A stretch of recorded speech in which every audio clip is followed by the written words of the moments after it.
What's up, YouTube? Welcome back. Liberty Civil Defense Ammo, 60 grain 10mm. We've already done the normal 10mm ammo test on this. However, we're gonna go farther. Today we're gonna go through clothing. So if you wanna see velocity and normal gel testing, check out our other video. I can tell you right now, it's very accurate stuff. It's a little boomy in the hand, and it did make my 1911 Delta Elite malfunction. So it's a no-go for me, in that gun at least. We're gonna use the 3.8-inch Springfield Elite XDM as a test gun for this one because that gun eats anything and we know we won't have a problem. It has good velocity and it performed well in the normal gel test. Today we're going to be going through our little denim hoodie t-shirt packets. What these are made of is one layer of denim, one layer of hoodie material, and one layer of t-shirt material. So we can stack them up. We start out with one, and then if we want to, we can stack as many as we want, but we're going to do at least one first and see what happens, and then if that doesn't clog anything up, we're going to go right to 3. So that'll be 9 layers of clothing. So we're gonna be using the block we used previously because we're gonna get a cool mirror image effect. This is without clothing, this is with clothing. The block has a gel spot defect here in the middle. When I remelted it, there was some moisture. Clear ballistics really stinks in my opinion. It's hard to work with, and that's what happens when you get moisture in it. So that's what that's all about, but I don't think it's gonna affect what we're looking at.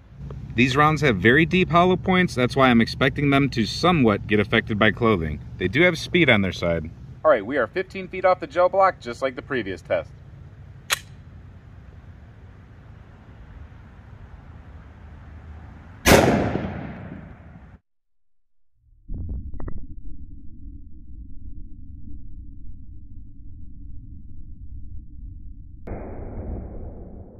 Let's take a look. All right, there's our entrance right there, splattered a little bit of t-shirt.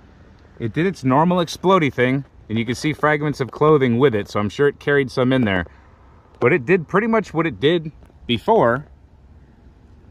Right here. It carried that other projectile, or the core projectile, it carried it right there to about, let's peel back. I'd say that's at 12.5 inches. So it actually might have gone just a hair farther than without clothing. Let's go ahead and hit that with a few layers, see if we can get it to clog up. All right, so now we have 9 layers of clothing. Denim, hoodie, t-shirt times 3.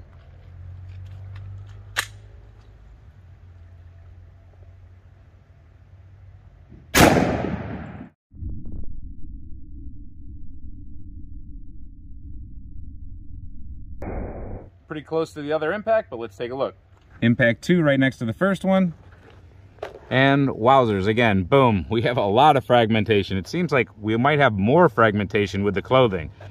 That might just clog that hollow point up and make it explode even more. I see a ton of clothing.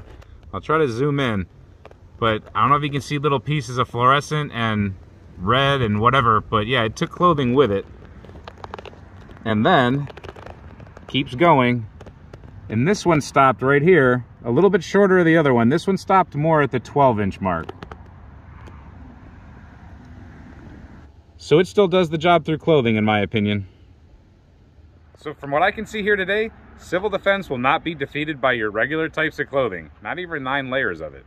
Still, it's up to your interpretation how this round performs overall, but it doesn't perform much different with or without clothing. I think you can see here a little evidence that it possibly does more of an explosion upon impact with more clothing. Could be attributed to the clothing getting into the hollow point, pushing it open. I'm not sure. At those speeds, a lot of crazy stuff happens. Stay tuned for more testing on this Liberty 10mm. And remember, I'm not affiliated with Liberty, I'm just testing their product. Hope you enjoyed this video, and until we see you next time, stay safe, have fun, and keep shooting.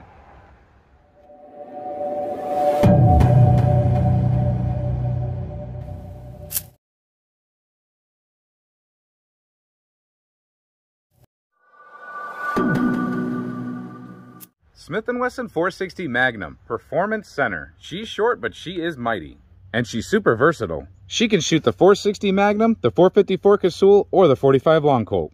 We have a cowboy round, an XTP, and an FTX. You're gonna hear the boom, you're gonna see the power, and we'll figure out the velocity 15 yards off the chronograph. 460 Magnum, 200 grain FTX, 300 grain 454 Casull XTP, 45 Colt, 250 grain cowboy load. 718, 1467, 1879. Mild to wild, just that easy.